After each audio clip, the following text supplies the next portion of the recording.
जय हिंद, नमस्कार। स्वागत है आपका एक महत्वपूर्ण वीडियो में। पूर्व सैनिकों के लिए 17 अप्रैल 2024 की प्रमुख सैनिक समाचार इस प्रकार से हैं, तो विस्तार से इस वीडियो के माध्यम से जानते हैं।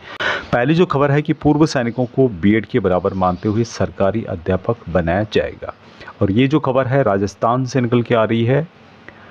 पूर्व सैनिकों को सरकारी अध्यापक बनाने की तैयारी में है और शिक्षा मंत्री ने इस संबंध में घोषणा की कि पूर्व सैनिक बीएड के बराबर होंगे, जिन्हें मेरिट और आरक्षण के आधार पर अध्यापक बनाया जाएगा। साथ ही सैनिकों की आकस्मिक मौत होने पर या शहीद होने पर उनकी वीरांगनाएं हैं, उनके जो आश्रित हैं उनको अनुकंपा नियुक्ति की जाएगी, उनको सरकारी नौकरी यहाँ पे दी जाएगी। इसके संबंध में यहाँ पे बताया भी गया है कि जो शहीद की वीरांगना या फिर आश्रित परिवार को राजस्थान में सरकारी नौकरी देंगे। इस संबंध में प्रस्ताव तैयार किया जा रहा है, जो जल्द ही मुख्यमंत्री के पास भेजा जाएगा। तो पूर्व सैनिक जो भी 10th पास हैं, 12th पास हैं, ग्रेजुएट हैं, बीएड किया है नहीं किया है, लेकिन उनकी जो सर्विस है, उन्होंने जो देश सेवा की है, उसको यहाँ पर बीएड की इक्विवेलेंट माना जाएगा। दूसरी जो खबर है कि लेटर है कि सागर में 2 अग्निवीर सैनिकों की मौत हो गई है दोस्तों।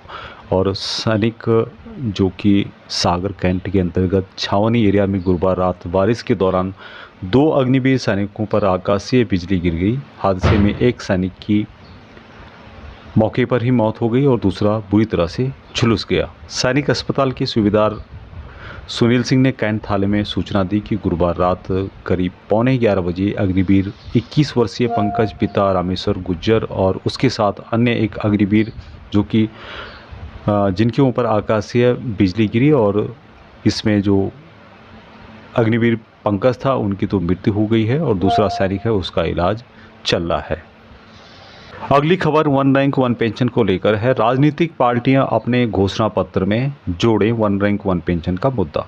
हिमाचल प्रदेश संयुक्त मोर्चा ऑफ एक्स-सर्विसमैन के जो प्रदेश अध्यक्ष हैं कैप्टन जगदीश वर्मा, उन्होंने यहां पर इसकी मांग की है। उन्होंने कहा है कि अपने संगठन की तरफ से उन्होंने कांग्रेस पार्टी के जो अध्यक्ष है मल्लिकार्जुन खड़गे, साथ में भारतीय जनता पार्टी के अध्यक्ष जेपी नड्डा तथा बीजेपी के चुनाव घोषणा पत्र के 27 लोकसभा सांसदों की कमेटी के अध्यक्ष राजनाथ सिंह को पिछले महीने 27 मार्च 2024 को उन्होंने पत्र लिखकर मांग की थी कि वहां 1 रैंक 1 पेंशन के मुद्दे को गंभीरता से उस पर विचार करें और अपने चुनाव घोषणा पत्र में जोड़ें, ताकि उन्हें 1 रैंक 1 पेंशन का सही लाभ मिल सके। उन्हें बताया कि दोनों ही पार्टियों ने अपने लोकसभा चुनाव के चुनाव घोषणा पत्र में पूर्व सैनिकों के इस मुद्दे को उनके बताने के बावजूद नहीं जोड़ा, जिससे कि वर्तमान सरकार के विरोध में पूर्व सैनिकों में भारी आक्रोश व विरोध पनप रहा है, क्योंकि बार बार बताने के बावजूद सरकार ने जो है उनकी मांग को कोई तवज्जो नहीं दी है, जो कि काफ़ी दुर्भाग्यपूर्ण। अगली खबर, न्यायालय ने पूर्व सैनिक को 1,54,00,000 रुपये मुआवजा के खिलाफ याचिका खारिज की। दरअसल एक केस हुआ था 2002 में, जिसमें कि एक फौजी को, एयरफोर्स के जवान को संक्रमित खून चढ़ाया गया था, जिससे कि वहाँ HIV पॉजिटिव हो गया। तो उसने बाद में केस कर दिया और अदालत ने 1,54,00,000 रुपये मुआवजा के तौर पर उस सैनिक को देने के आदेश दिए। तो दोबारा यहाँ पर जो याचिका दायर की गई कि इस जो आदेश है उस पर पुनर्विचार किया जाए, कुछ पैसे वगैरह के बारे में। लेकिन अदालत ने साफ मना कर दिया कि यहाँ जो केस है ज़िंदगी से जुड़ा हुआ है और यहाँ पर आपने एक ठीक ठाक स्वस्थ आदमी को HIV पॉजिटिव कर दिया है, तो आपको 1.54 करोड़ रुपए मुआवजा देना ही पड़ेगा। इस पर कोई पुनर्विचार नहीं किया जा सकता। अगली खबर है कि राहुल गांधी ने कहा है कि PM नरेंद्र मोदी के कार्यालय में तैयार की गई अग्निपथ सैन्य योजना और सशस्त्र बलों पर थोपी गई है। कांग्रेस नेता राहुल गांधी ने मोदी सरकार पर अग्निपथ सैन्य भर्ती योजना को लेकर निशाना साधा। राहुल गांधी ने मंगलवार को आरोप लगाया कि यह योजना प्रधानमंत्री नरेंद्र मोदी के कार्यालय में तैयार की गई और सशस्त्र बलों पर थोपी गई है। गांधी ने कहा कि केंद्र में इंडिया ब्लॉक की सरकार बनते ही अग्निपथ सैन्य योजना को हम खत्म कर पुरानी अस्थायी भर्ती प्रक्रिया उनके द्वारा वापस लाई जाएगी। उन्होंने कहा कि शहीदों के साथ अलग अलग व्यवहार नहीं किया जा सकता।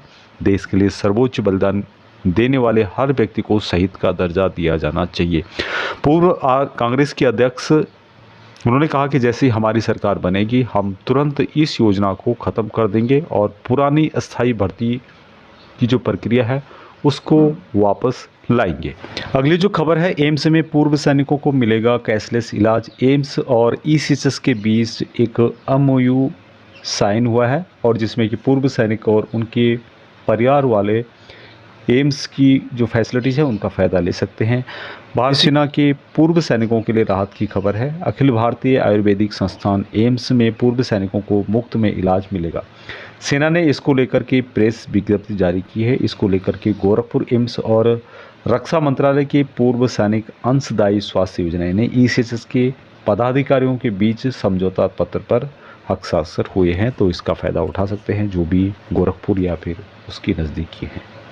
अगली जो खबर है जॉब से रिलेटेड है कि पुलिस मुख्यालय ने पूर्व सैनिकों को मांगा ब्यौरा। 1128 चालकों की होगी भर्ती। ईआरएसएस परियोजना के तहत चालक पद के लिए एक बार फिर पूर्व सैनिकों का ब्यौरा पुलिस मुख्यालय ने मांगा है। पुलिस मुख्यालय के संचार प्रभाग ने इसको लेकर के यहाँ पर बात की है। मुजफ्फरपुर यानी बिहार के अंतर्गत यहाँ पर वैकेंसीज आपको मिलने वाली है और यहाँ पर बताया गया है कि टोटल जो वैकेंसीज यहाँ पे निकाली गई थी 2411 पूर्व सैनिकों की आवश्यकता थी और जिसमें कि 10 अप्रैल 2024 तक सिर्फ 1183 पूर्व सैनिक ही मिल सके हैं। अभी तक भी 1228 पद खाली पड़े हुए हैं। इनको भरने के लिए जिला सैनिक कल्याण बोर्ड से पुनः पूर्व सैनिकों का ब्यौरा मांगा गया है, तो आप अपने जिला सैनिक बोर्ड में जा सकते हैं, वहाँ से इसकी डिटेल्स आप फिल कर सकते हैं। अभी बिहार में जो है ईआरएसएस जो है इमरजेंसी रिस्पांस सपोर्ट सिस्टम है और जिसके लिए यहाँ पर जो है चालकों की आवश्यकता है।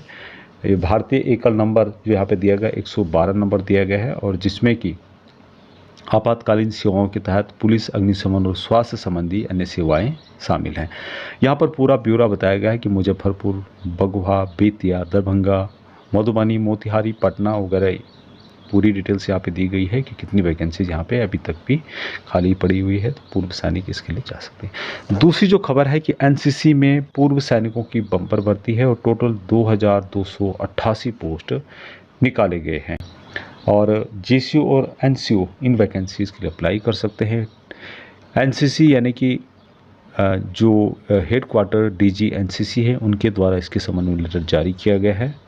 तो यहाँ पे आप देख सकते हैं नेशनल कैडेट कोरपस डायरेक्टर की तरफ से लेटर जारी किया गया 12 अप्रैल 2024 को और यहाँ पे बताया गया है कि हायरिंग पॉलिसी ऑफ ईएसएम की नियुक्तियों के संबंध में क्या पॉलिसीज है और यहाँ पर जो लिया जाएगा जीसीओ और एनसीओ को लिया जाएगा एज ए इंस्ट्रक्टर के तौर पर भर्ती किया जाएगा। जितने भी एनसीसी के जो बटालियंस हैं उनमें रिक्वायरमेंट के अनुसार 2288 पूर्व सैनिकों को लिया जाएगा। जितने भी इंडियन आर्मी के हैं उनको ही यहाँ पर लिया जाएगा और फिलहाल 2288 है, बाद में ये संख्या बढ़ भी सकती है। तो इसका जो पूरा डिटेल्स वीडियो है वो आपको इस चैनल पर मिल जाएगा। अगली जो खबर है कि पूर्व सैनिकों के लिए हेल्पलाइन नंबर जारी हुए हैं और हेडक्वार्टर नॉर्थर्न कमांड की तरफ से 29 मार्च 2024 को लेटर जारी किया और यहाँ पर आप देख सकते हैं कि display of witness helpline number. It is intimated that digital call centre with 10 channels PRI line is being manned by 05 NCO for witness grievance management cell. Details are as under। यहाँ पे ग्रेवेंस डिजिटल सेल का जो centre है उसका number दिया गया 01126757700। यहाँ पर पूर्व सैनिक अपनी पेंशन या फिर कोई भी आपकी समस्या है तो आप यहाँ पर उनको बता सकते हैं। पेंशन हो, चाहे बैंक की हो, चाहे ईसीएचएस से रिलेटेड हो या कोई भी आपकी समस्या हो। 2 dedicated mobile number for veterans grievance management cell. WhatsApp number यहाँ पे 2 दिए गए हैं जिसमें कि 8800352938 और 8130591689। इन नंबर पर आप व्हाट्सएप भी कर सकते हैं और साथ में आप बात भी कर सकते हैं। You are requested to give wide publicity with regard to display of जो ये हेल्प नंबर है बताए गए हैं। Resolve the grievances of witness regarding their various unsolved issue. तो जो भी पूर्व सैनिक हैं अपने साथियों को इसके बारे में बता सकते हैं। ये नंबर जो दिए गए हैं इन पर आप हेल्प ले सकते हैं। आपकी कोई भी समस्या है तो यहाँ पर उसका निवारण किया जाएगा। तो ये थी अपडेट, अभी तक इतना ही। जय हिंद।